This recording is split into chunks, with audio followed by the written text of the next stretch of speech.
Hello, everyone. Thank you for joining our webinar on environmental toxins today. I will leave a little bit of time for people to continue to enter, but we are going to use the chat and Q&A function throughout the webinar today. So as we let people join, please locate the chat box in the Zoom and tell us where you're located. And as everybody's letting us know where they are, I will go over what we're talking about today. We are exploring toxins in everyday life. So today we are talking about how common chemicals in food, water, and the environment may be impacting your health and how they're linked to chronic diseases like cancer. We have a lot to cover today, but throughout the presentation, we're going to be providing practical and evidence-based strategies to help you reduce your toxin exposure through everyday choices in diet and lifestyle. And as I can see, lots of people coming in from Ottawa, from Los Angeles, Virginia, Portland. Hi, everyone. Massachusetts, Rio de Janeiro. Very cool. Thank you for joining.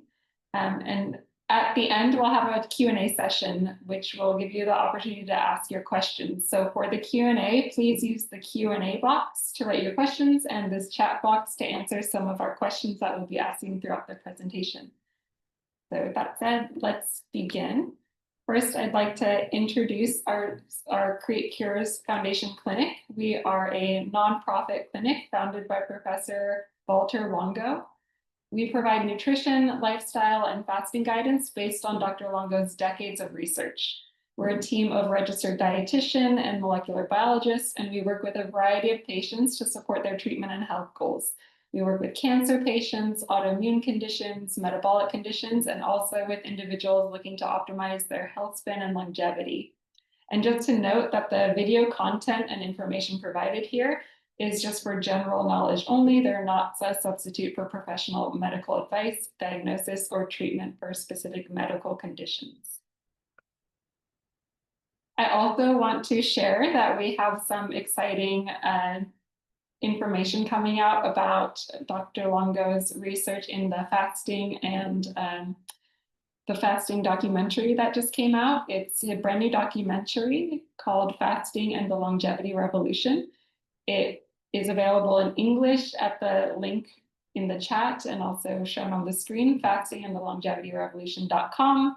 And Dr. Longo has a new book that was released earlier this year called Fasting Cancer.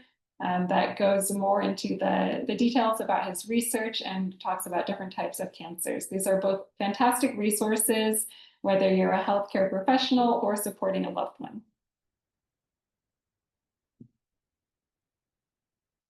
And now I'd like to introduce the webinar presenter. So my name is Lotte Andonian. I'm a registered dietitian here at the Create Cures Foundation. I got my master's in science in nutrition, health span, and longevity at the University of Southern California, and I also studied under Dr. Longo in Italy. Hello, everyone. Welcome. My name is Frida Hovik. I'm a dietitian at CCF.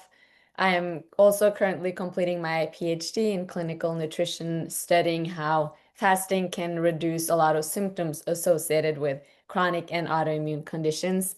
I'm very happy to be here today and learn more about a topic that we definitely get a lot of questions about. Yes, me too. My name is Katie Rhines. I'm also a registered dietitian with the Create Cures Foundation Clinic. I got my master's in human nutrition with my thesis being on plant-based nutrition and cancer. It is so fulfilling to get to work with patients at the Create Cures Foundation and to get to be here. I'm so excited. So today we're going to do an overview of different environmental toxins, focusing on a few key toxins, and then delve into practical strategies on how to reduce your exposure. We have a little quiz and time for a Q&A at the end. So first of all, before we begin, today I just wanted to share that we're presenting a brief overview of different sources of toxins. So each of these topics could be its own separate webinar because there's an overwhelming amount of information about these toxins. And also, we are not toxicologists or environmental scientists, and the scope of environmental toxin research is huge. So as a registered dietitian, We are going to be focusing on the nutrition and cooking tips and how to minimize your exposure to common toxins. Our goal is to create awareness and offer realistic tips to help you minimize your exposure and reduce your risk. So with that said, let's take a deep breath and dive in. When you hear non-toxic living, what is the first thing that you think of? Use the chat box to comment on what are some ideas about non-toxic living. Are we thinking about what we eat, what we drink, our living environment? Filtered water, great. We're actually going to talk about that today. Plant-based, natural foods, chemicals.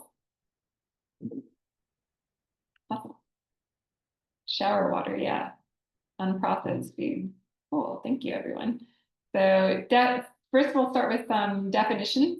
So technically, toxins or something that's toxic is something that's poisonous or has deadly effects on the body. It can be by inhalation through breath, ingestion through eating, or absorption through contact, such as skin contact.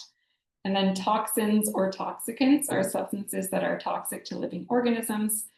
Technically, toxins are produced by biological organisms, and toxicants are the synthetic or naturally found chemicals that are not biologically produced. And so today we are actually mostly talking about chemical toxins or toxicants, which are harmful substances derived from chemical sources such as heavy metals, pesticides, and solvents. It's important to remember that toxicity is based on a variety of factors. So it's the degree to which something is poisonous or can cause injury depends on dose, duration, route of exposure, the shape and structure of the chemical itself, individual factors like genetic susceptibility, and also synergistic effects with other toxic substances. So we are exposed to multiple compounds at the same time, and some of them can interact. Some of the health impacts of toxins, well, there's immediate impacts. Some toxins can cause immediate symptoms like nausea, vomiting, diarrhea, skin rashes, or even organ failure in severe cases. But there's also increased awareness about the risks associated with chronic low-dose exposure to toxins. So this is becoming a major public health concern, and it can contribute to a variety of conditions like cancers, cardiovascular disease, neurological, reproductive, immune, and organ-specific diseases. The International Agency for Research on Cancer, or the IARC, has identified 132 agents as group 1 carcinogens, meaning carcinogenic to humans, and 96 agents as group 2 carcinogens, which means probably carcinogenic to humans. And many of these carcinogens are considered environmental toxins. One thing that's important to note is that these lists actually describe the level of evidence that something can cause cancer, not how likely it is that something will cause cancer in any one person. So, for example, both tobacco smoking and eating processed meat can cause cancer through a variety of studies. We've identified that. And so they're both listed as group 1 carcinogens. They are carcinogenic to humans, but the risk differs between the two. Smoking is one of the worst things that we can do for our cancer risk.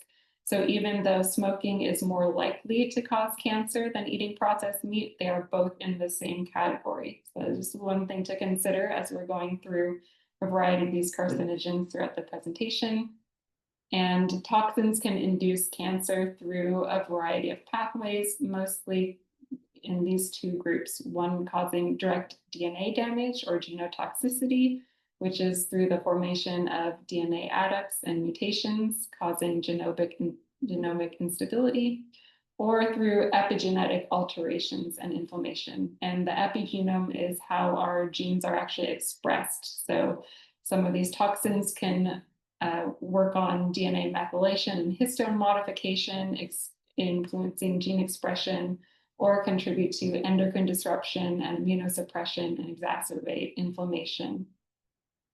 There's also evidence that there's increased risk from exposures to mixtures for each individual toxin, like I mentioned earlier, that synergistic effect. And there's especially research for breast cancer, colorectal cancer, and testicular cancer. So this is just an overview of some of the toxins that we'll go through today and their sources and impacts on human health. I'm not going to go into this because this is what we'll be reviewing in our upcoming sections. So today we're focusing on these categories of toxins: endocrine disrupting chemicals, plastics, heavy metals, air pollutants, and pesticides. And I'll hand it over to Frida. All right, thank you, Lota. So endocrine disrupting chemicals, what are these? So these are chemicals and substances that interfere with how our hormones in our body work. They can mimic, they can block, they can change the normal hormone signaling in our body, and even at very low levels. So since hormones control very important bodily functions such as growth, metabolism, and reproduction, these disruptions can have major health effects across the lifespan, but especially during more sensitive parts of our life. So if we think of pregnancy, infancy, as well as puberty, this is a more critical period where we want to be extra careful. And but because almost everyone is exposed daily, understanding what this is and reducing contact with EDCs are definitely important over a long-term plan of protecting our health. So here we can see some of the top contributors in nutrition of endocrine disrupting chemicals. So we have plastic and food packaging materials, pesticide residues on produce, smoke from cooking, a lot of cleaning products. We have non-stick cookware, which we're going to get more into in a couple of slides. We have processed and fast food. We have animal products with a lot of hormone residues. We also have contaminated water that are used in our food preparation. Do you use any plastic cookware or kitchen tools daily? And if so, what are those?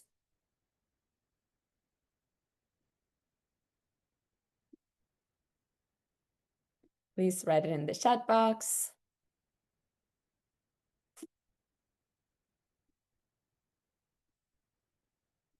Spatula, exactly. The straw in the water bottle could be plastic as well. Cooking spoon.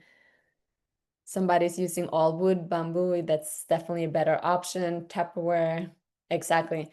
So it's pretty surprising how many of our go-to kitchen tools are plastics, right? So from spatulas to storage containers, I think it's almost unavoidable and unavoidable unless you make very conscious decisions and changes in your kitchen and in your daily life.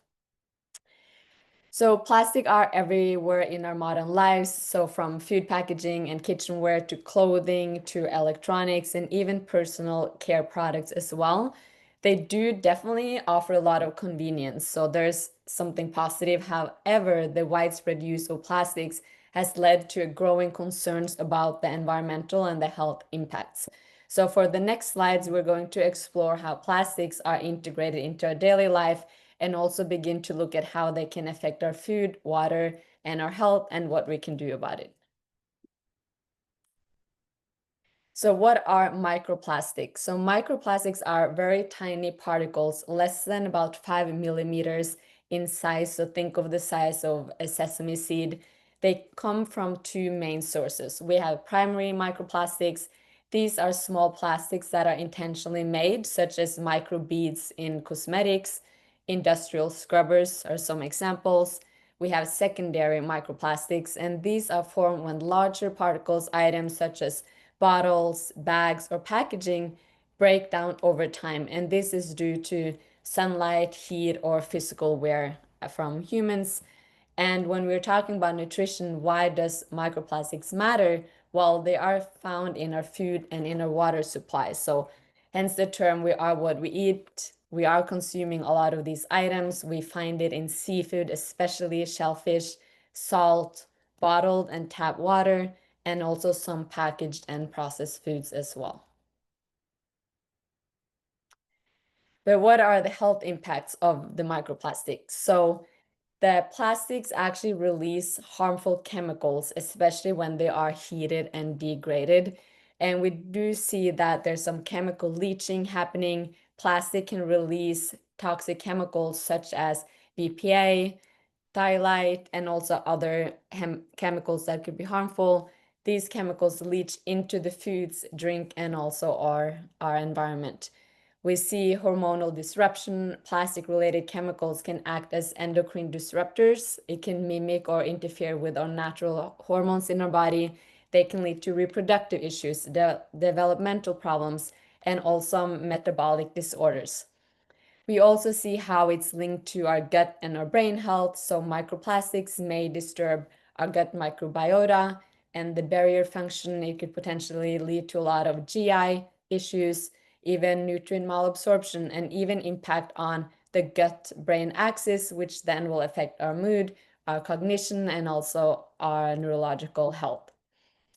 Then we have chronic inflammation. So our body's immune system may respond to microplastic as a foreign object or invader, and therefore trigger an ongoing inflammation.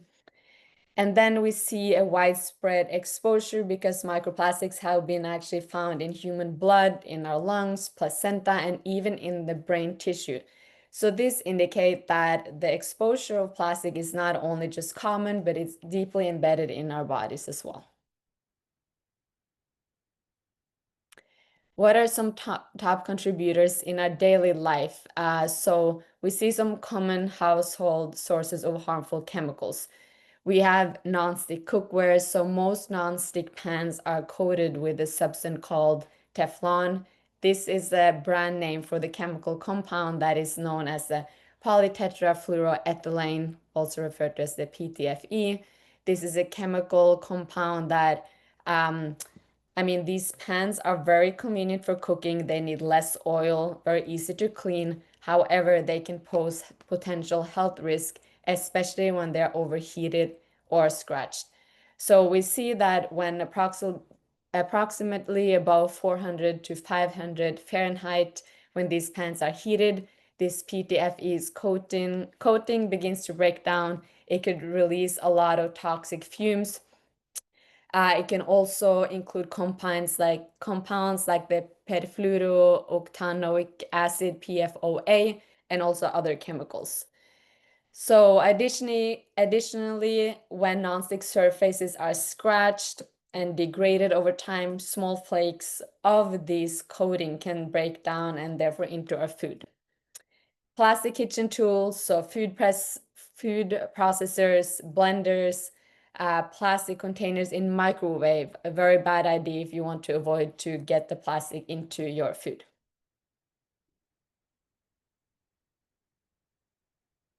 What are some top contributors in nutrition of microplastics? So bottled water would be the top one. Again, very convenient to grab a plastic bottle. It's often available. However, not a good idea when we think about how plastic bottles themselves actually can shed up to 240,000 plastic fragments per liter. So very high amount. And even though BPA-free bottles, yes, they are a safer option than those with BPA, but they can still contain a lot of other plastic chemicals that could be as harmful. Tea bags, so plastic containing tea bags, that may be something you haven't thought about, but when these plastic tea bags are steeped in hot water, a lot of billions of micro and nanoplastic particles are actually being released into that hot tea. Loose leaf or plastic-free bags, definitely safer alternatives, and they exist as well. Coffee pods. Some of the coffee pods are made out of plastic. Again, when hot water is running through them, some of that plastic could be released into the coffee.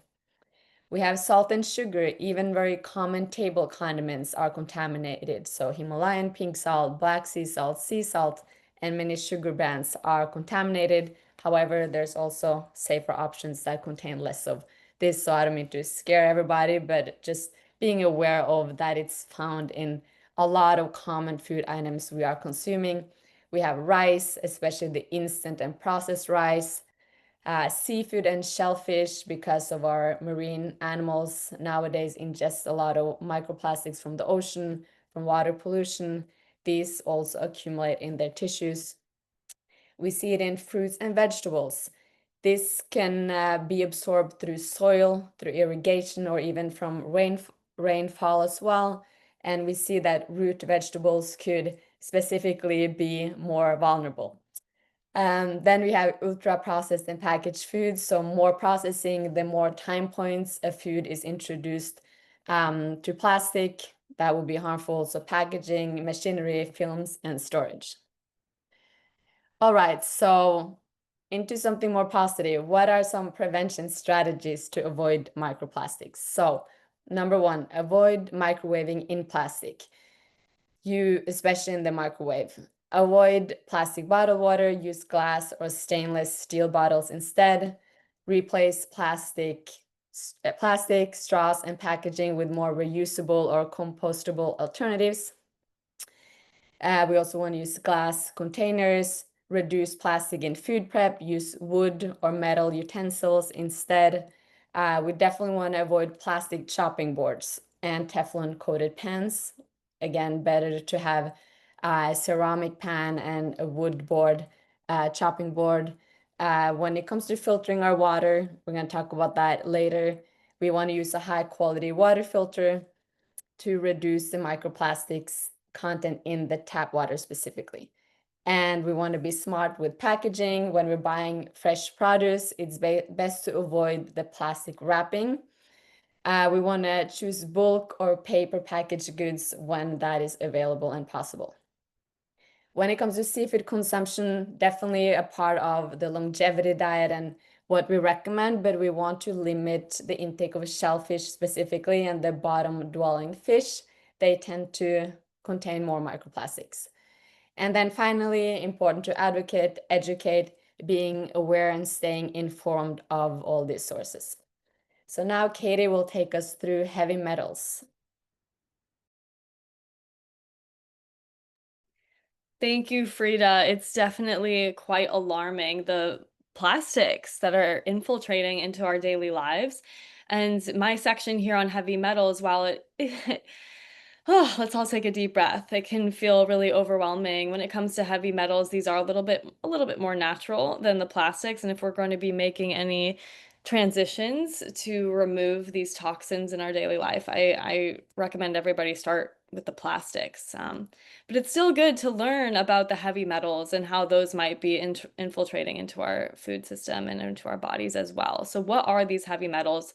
These are the elements, the metals that tend to build up that are really difficult to eliminate, causing health problems. I'm primarily going to be focusing on lead, mercury, cadmium, arsenic, and aluminum. What are the health impacts? For all of these, it's quite similar between them. Short-term symptoms being abdominal pain, nausea, vomiting, headaches, fatigue, irritability, and long-term effects, things like cancer, neurocognitive effects. So people can have it can lead to autoimmune conditions. It can lead to, like I said, cancer, cardiovascular disease, diabetes, especially with long-term effects, kidney problems and bladder problems. Actually, I have had a few patients within the same area related to tap water developing bladder cancer and working with me. Which is it's really interesting how tap water, the lead, could build up in our systems and lead to cancer. And these organs that are filtering out toxins, the liver, kidneys, these really take a burden. So bladder and kidney issues are a big one with the heavy metal exposure. And as you can see from this image on the right, this is specifically with lead exposure. It really does affect little ones. So pregnant women and infants, they of course have a much lower tolerable intake amount than grown adults do. However, these excessive exposure can for sure impact both quite negatively, impacting the bones, being stored in the bones and causing demineralization of bone. Of course, cognitive issues, heart issues, lung issues, the list goes on. Opening up your chat box, what foods do you think are the top culprits for intake of excess heavy metals? Does anybody have any ideas? Let's see, someone said seafood. Ooh, flax seeds, cadmium, fish, rice, protein shakes. Interesting. Yeah, okay. Let's dive into it. So based on the research that I could find, rice is a big one, fish and seafood similar to plastics. Also, vegetables and chocolate can be high in heavy metals as well. As I mentioned previously, tap water, cooking in aluminum foil or storing hot food in aluminum foil can be an issue as well. And somebody mentioned protein powders. Yes, protein powders, green powders, herbal supplements, these might not be regulated and they could be contaminated with heavy metals. So everyone take another big deep breath. I did my best to consolidate based on lots of different review papers.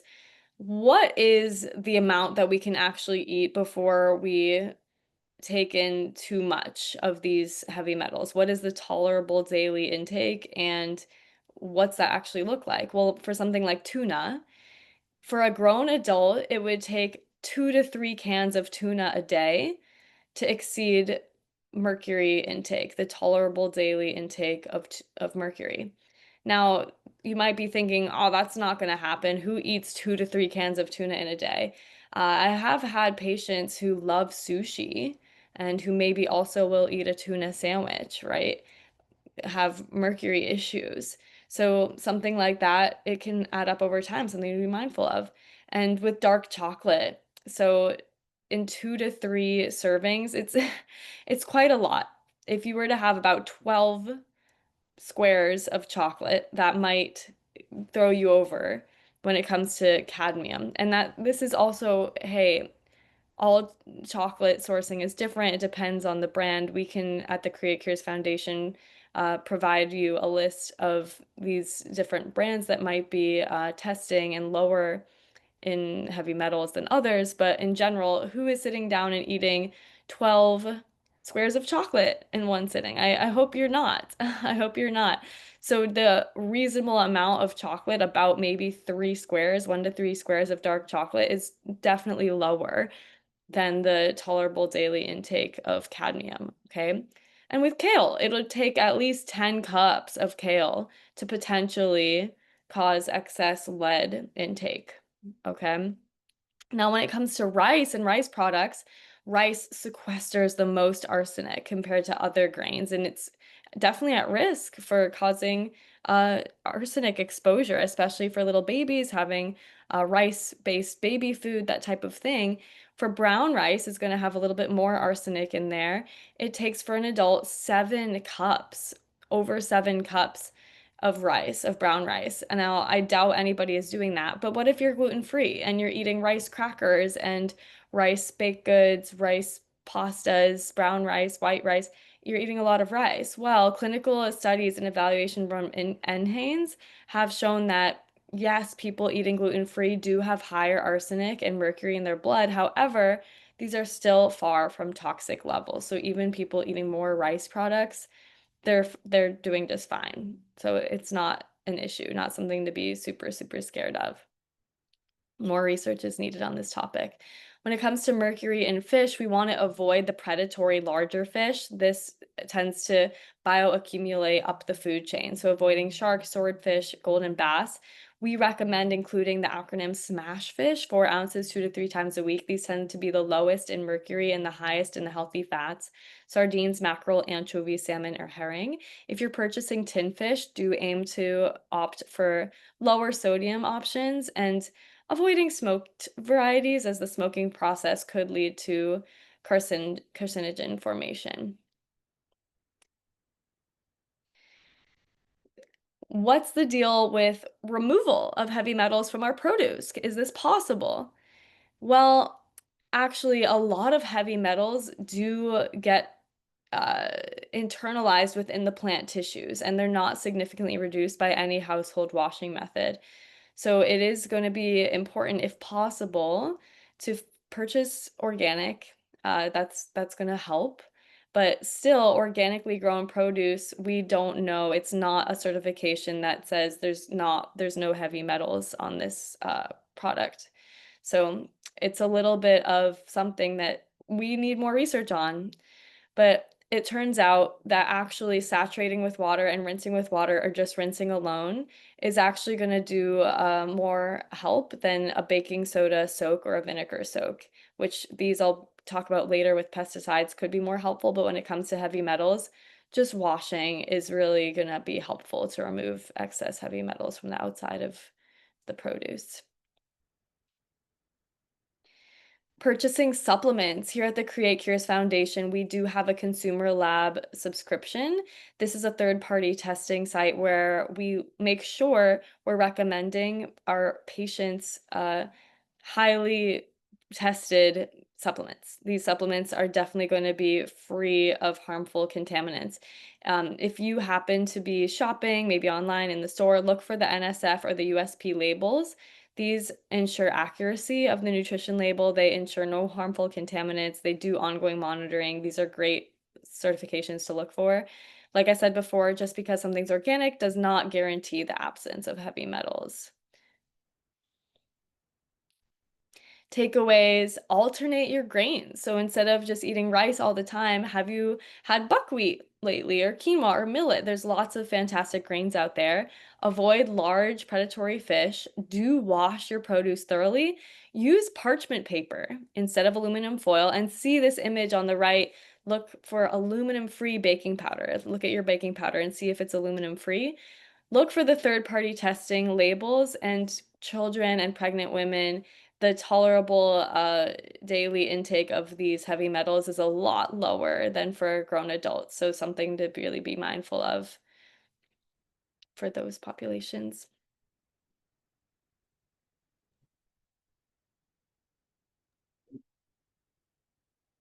Thank you, Katie. That was really informative, and I was very excited to see that table that shows that it does take a lot of cumulative exposure to reach the harmful levels, and adding that variety of food can really help minimize our exposures.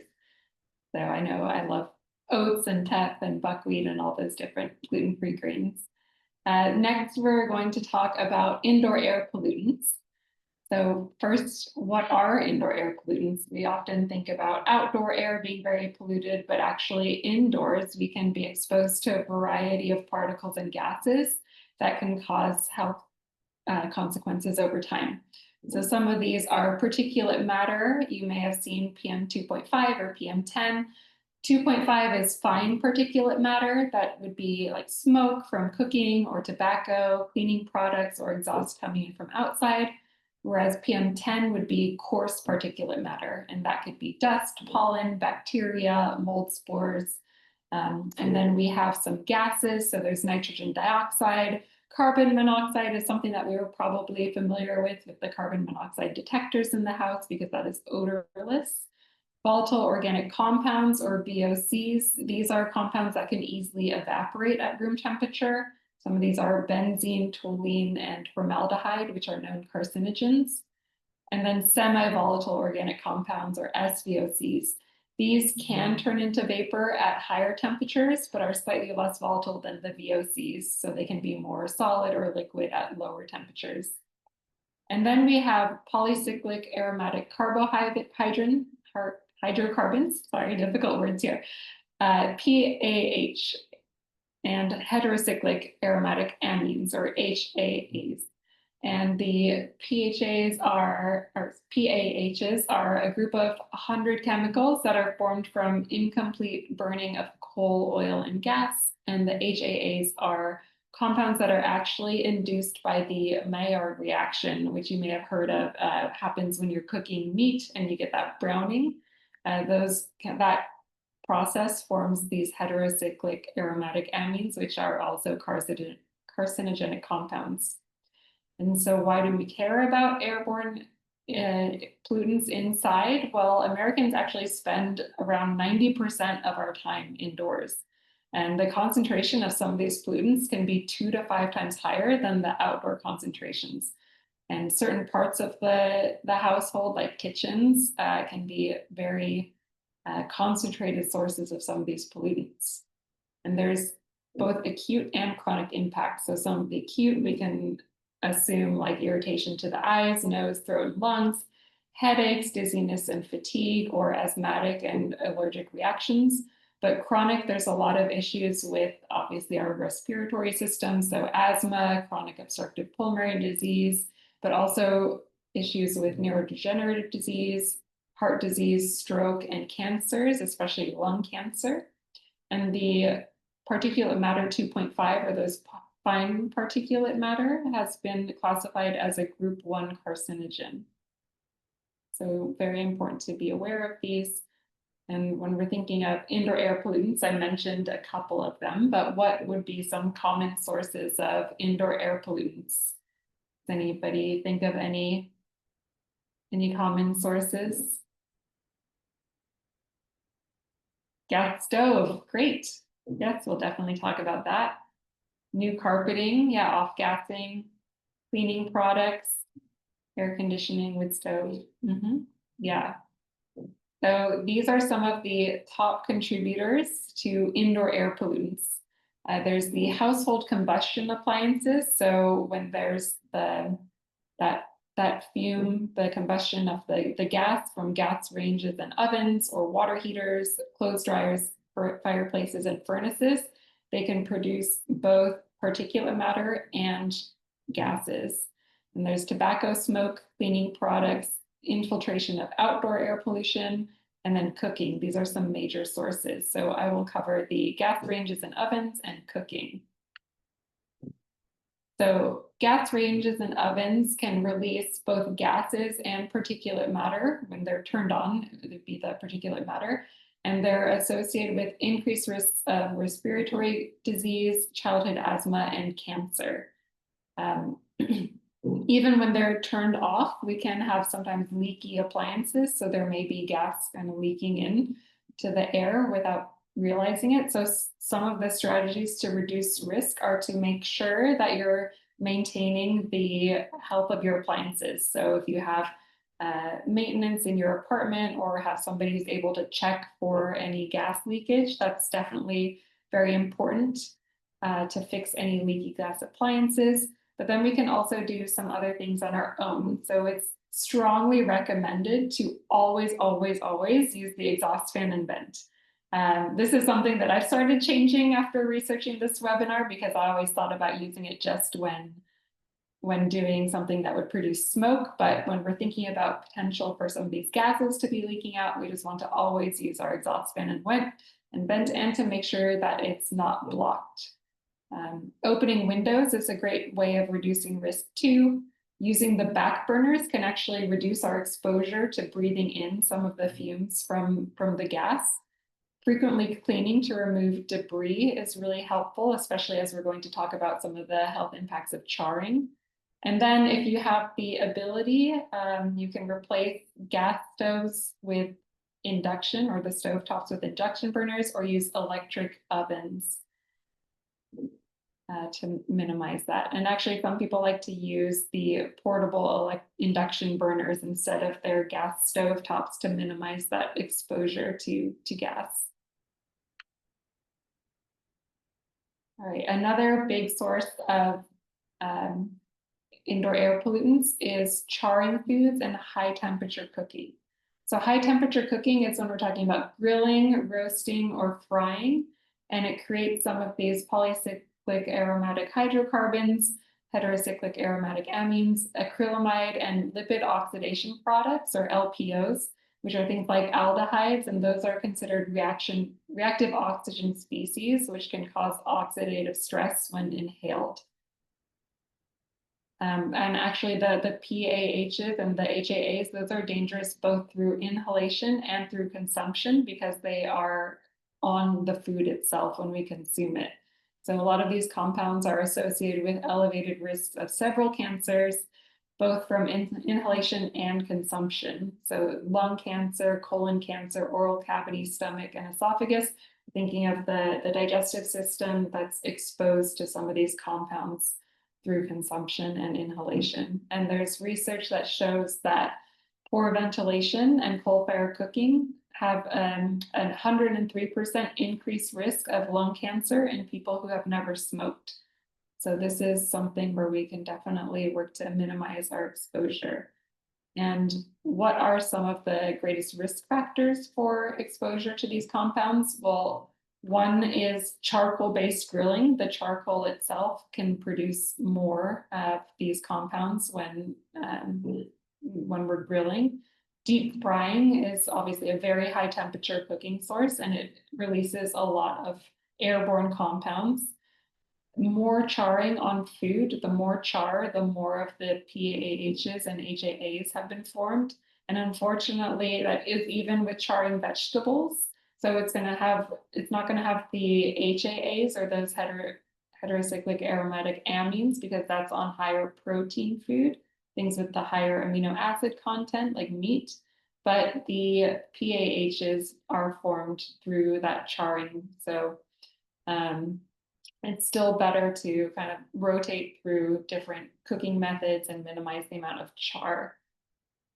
And then high fat is another source of some of these compounds, especially the lipid oxidation products, and especially polyunsaturated fatty acids. So we're thinking about like restaurants when they're using vegetable oil for deep frying, that can create some of these compounds. So some of the strategies to reduce risk here. One very interesting one is to use acidic marinades, spices, and herbs. These food products can help reduce the formation of both PAHs and HAAs by their phenolinic compounds and antioxidants. Both of those scavenge the free radicals and interrupt the chemical reactions that can create some of these PAHs. So yeah, using the acidic marinades, spices, and herbs have a lot of health benefits, but also through reducing some of these compounds. And then using moist cooking methods, so steaming, minimizing charring, choosing leaner cuts of meat that have less of the fat, and then overall limiting red meat intake. Avoid deep frying foods, and if you are doing some of this high heat cooking, try to avoid standing directly over the fumes and breathing them in, and using proper ventilation through the ranges or opening windows, and then minimizing the direct exposure of fat to the flame, because that can create extra smoke and increase the amount of these compounds. Another issue with high temperature cooking is the non-stick coatings, like Frida mentioned, can release fumes that increase the risk of cancer, endocrine disorders, and respiratory disease, and this can happen at around 450 or 500 degrees Fahrenheit.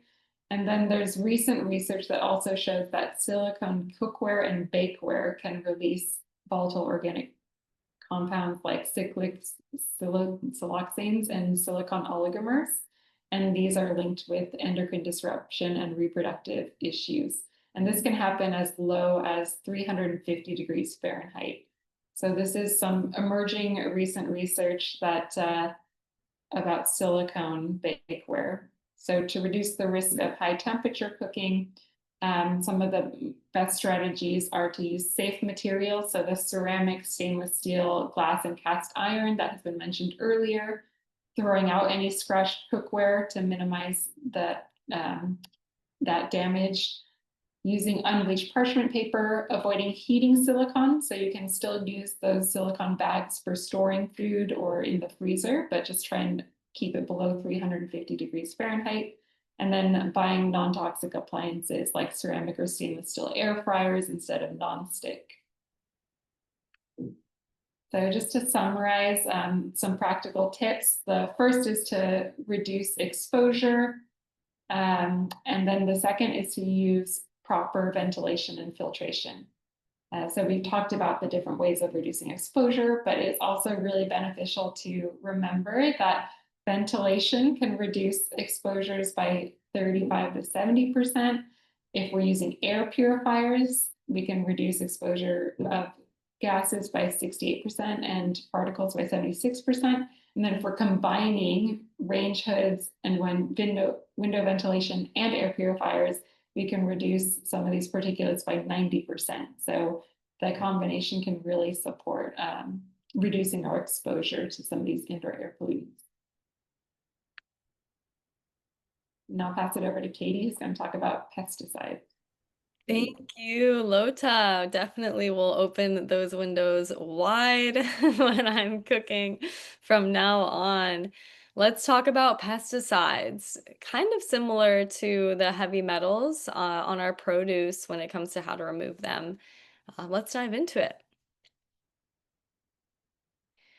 So, what are pesticides? These are chemical substances used to prevent, control, or eradicate pests. They're mostly used on conventional crops. However, did you know that there are certified organic pesticides? These certified organic ones are not synthetic. They use other more natural materials. There are synthetic pesticides and fertilizers that are quote unquote synthetic that can only be used on conventional crops and are not allowed to be certified organic. Pesticides are classified by their target organisms. So maybe you've heard of herbicides, these are to be used for weeds. Hmm. What are top contributors in daily life of pesticides? Conventionally grown produce tends to be sprayed with these pesticides to prevent pests, right? Other contributors, hey, is your neighbor spraying pesticides on their garden, in their farm? Also, people use pesticides in their own homes to get rid of ants, to get rid of bugs and mites and things. So maybe it's in your own home, something to be mindful of. Where is this coming in our life? Oh my gosh, do I really need to purchase only organic? Organic food it's more expensive. Where can I even purchase it? Don't worry, there's actually been research looking at exactly this, and it turns out the benefits of the conventionally grown produce far outweighs the risk. In fact, this one article claimed for every cancer case potentially attributable to pesticide exposure from produce, there were at least 88 cases prevented by the protective effects of fruits and vegetables, even if they're conventionally grown. So it's better to eat your kale whether or not it's organic, okay? However, yes, there are systematic reviews out there finding significant relationship. The more pesticide exposure, it does significantly increase cancer incidence, all right? So if possible, to find organic, no spray, mm, that would be fantastic, okay, to avoid this pesticide.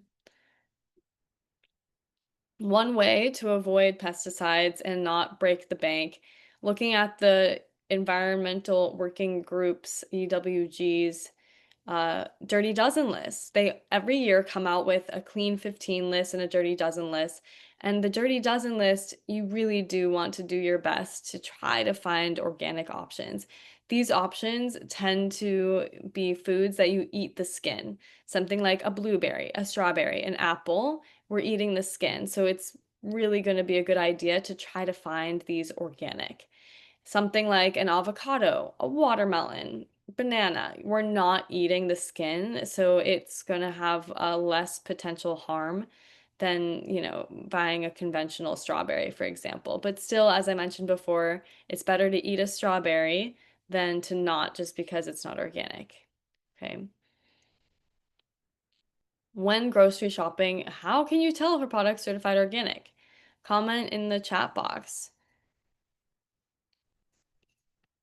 Is there a way to even know? And this is for people in the US, in America. I'm not sure. I know there's people here from Canada, people from Europe, but unfortunately in America, they like to spray a lot of chemicals on our food, and we've got to find things that are safer.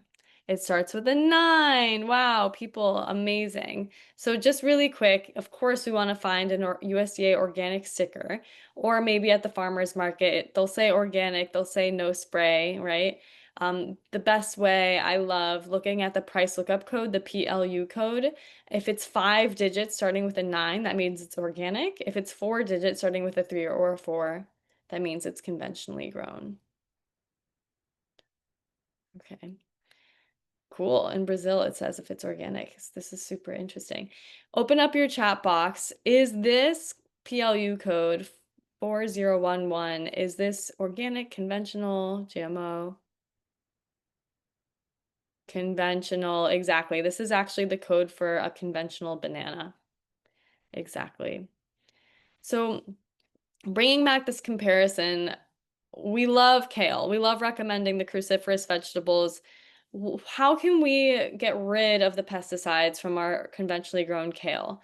Actually, the most effective way that I found, I thought this was a myth, but in doing research, actually soaking in baking soda for 5 to 15 minutes was the most effective way to remove the most pesticides. So soaking for 5 to 15 minutes and then rinsing. The alkalinity, something about the chemical makeup of pesticides mixed with this alkaline substance really helps to get it off of the produce and removed. It looks like, based on the percentages, that the vinegar soak is more effective. However, the vinegar soak was only super effective for these two specific pesticides. They weren't, the vinegar soak wasn't as effective for most pesticides. So I recommend the baking soda soak. Sure, vinegar soaking is great too, don't get me wrong, but the baking soda, that was pretty amazing, the research that I found. I do recommend also, even if you don't have baking soda or vinegar, saturate. So that means taking your big bunch of kale, filling up a big bowl of water, and completely saturating it in that water, zhuzh it around a little bit, dump it out, and then rinse it rather than just running some water over it, okay? Saturating it is going to be a lot more effective. Now, notice the contrast versus the heavy metals. There's going to be heavy metals that get sequestered into the plant, internalized into the plant. Whereas for a lot of these pesticides, we actually can get rid of them from washing, which is awesome. So be sure to wash. And with organic as well, organic food can be sprayed with organic certified pesticides and fertilizers. So it's a good idea to wash your organic produce as well. Okay. And I'm going to hand it to Frida talking about water. Thank you, Katie. Super informative. So as we know, water quality definitely plays a critical role in our overall health as well. Yet the choice between drinking tap water versus filtered water remains a common question for many households. So tap water, again in the US is where we're mainly speaking for, is generally regulated by what's called the Safe Drinking Water Act. And it definitely has to meet very strict federal standards. So that's a great thing. However, due to old housing, aging infrastructure, also regional contamination events, lead microplastics could be found in the tap water. Also, different cities have different testing practices that could also affect the quality at the point of use of drinking the water. We also have filtration systems ranging from very simple activated carbon filters to more advanced reverse osmosis. These ways or these systems can definitely reduce the specific contaminants such as chlorine byproducts, heavy metals, as well as pesticides, and also these endocrine disrupting compounds that may still be present at trace levels. So understanding how each source differs in safety, contaminant profile, the taste, we can usually taste if the water taste is clean or a little bit off. Also cost help. These factors definitely help us guide us to make more informed decisions about our daily water use and also the long-term exposure to the environmental chemicals. Which is the most significant source of environmental toxins? Is it fish, plastic spatulas, or tap water? It's a difficult question because all of them are pretty significant, I would say. C, tap water. Somebody are guessing B, water, C. Well, it is C, tap water. Good job. What are some top contaminants in tap water and what are those health impacts? So we know that from lead could come from old pipes, from plumbing. It could cause potentially developmental issues in more vulnerable groups, such as in children. It could also cause kidney damage. We have chlorine and chloramine. These are used as disinfectants, and this could cause a lot of skin and eye irritation. And also these potential byproducts have been also shown in some research that could be linked to cancer as well. We have the PFAS, also referred to as the forever chemicals. These are from industrial and consumer products. They are linked to hormone disruption, immune system effects, and also certain cancers as well. We have nitrates. So these are from agriculture runoff, fertilizers, animal waste, definitely dangerous for infants. Also, again, possible cancer risk.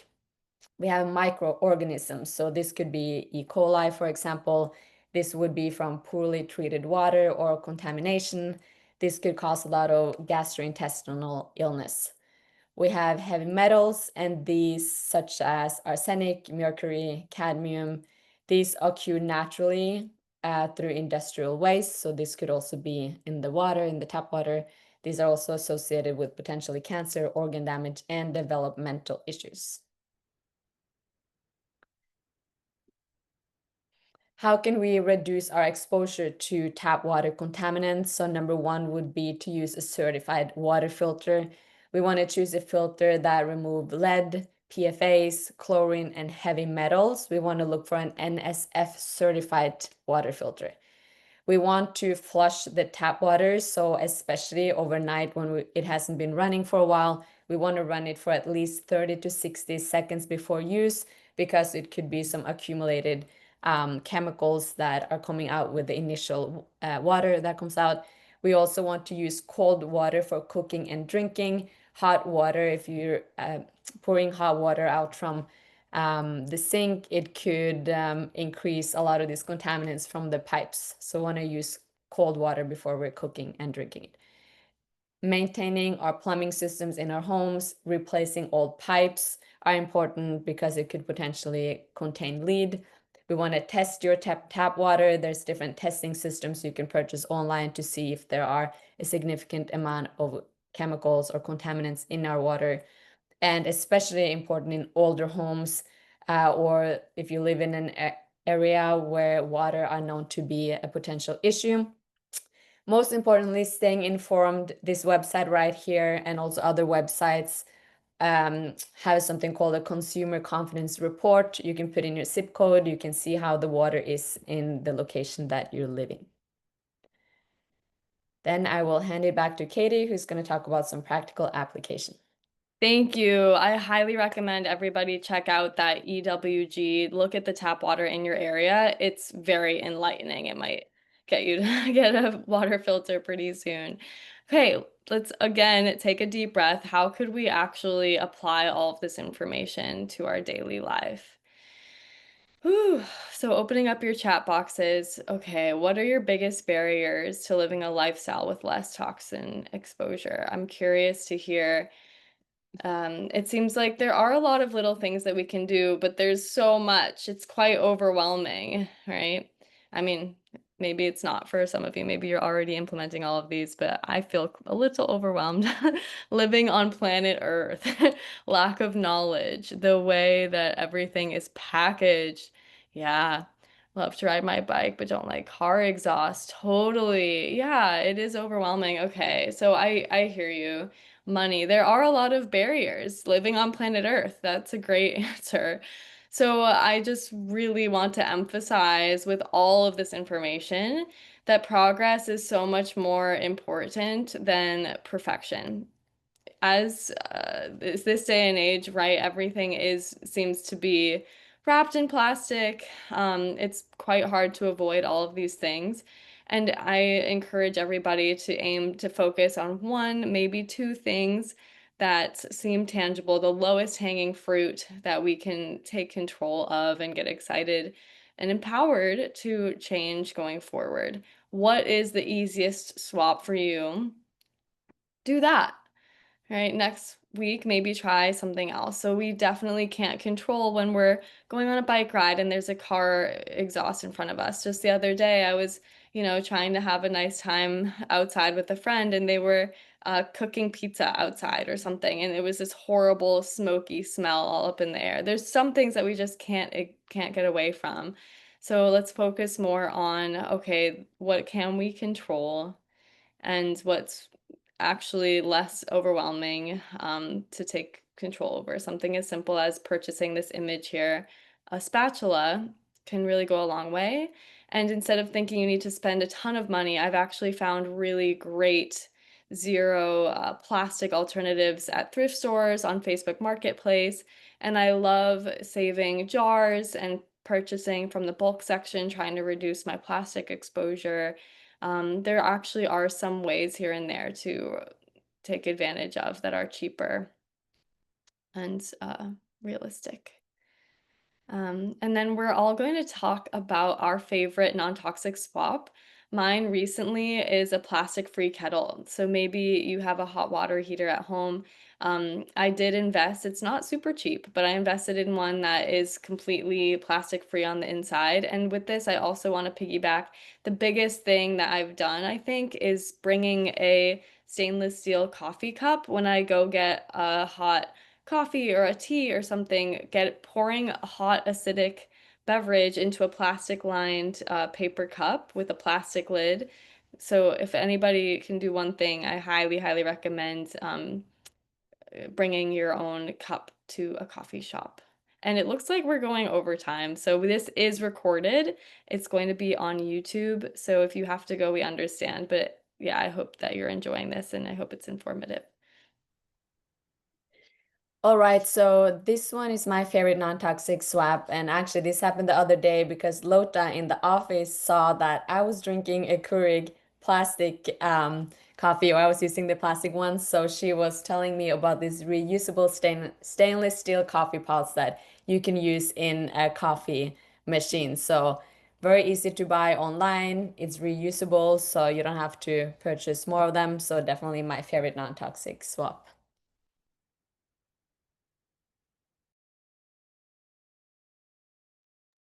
Thanks, Frida. And I just want to follow up saying that since we are over time, we won't have time to get to the Q&A, but we will follow up with all the Q&A questions. We have them in the chat box and in the Q&A section. So thank you for putting those in there. And my favorite non-toxic swap, again, sticking with the stainless steel theme, is stainless steel sheet pans. I wasn't aware of these until earlier this year. I only was aware of aluminum or nonstick, but you can actually get really beautiful stainless steel sheet pans, and they're very cheap. It's about $20 for 3. You can either just grease them with oil and bake that way, or you can line them with unbleached parchment paper. But they're really great for meal prepping, like cooking lots of vegetables, and easy cleanup. So the last thing that we just wanted to say is, I know this was a lot of information about toxins, but we do also have detoxification pathways in our body. And this is something that we really work with our patients on, how to support detoxification. So we have lungs, kidneys, liver, skin, our lymphatic system, endogenous antioxidants like glutathione peroxidase, and we have a lot of nutrition and lifestyle interventions that we can do to really help detox. So reducing our exposure to all of these toxins is definitely very important, but then also helping support our detoxification can really help with our health and wellness. And this is where our longevity diet comes in. So I'll just go through towards the end, since we are over time. I just wanted to talk about our upcoming webinars. So here's a schedule. Our next one is on the 12th of November, where we're talking about sugar and alcohol. And then we have some more scheduled. So thank you so much, everyone, for joining today. And hopefully you did come away with some actionable tips on how to reduce your exposure to some of the toxins that are prevalent in our environment, and can come away with at least 1 or 2 swaps that you can do immediately in the next coming weeks. So if you need to contact us, here is our contact information, and we will post this on YouTube so you can rewatch it and take notes on anything that you wanted to follow up on. Thank you, everyone. I'm looking forward to answering your questions from the Q&A via email. I hope this was informative. Thank you everyone for attending.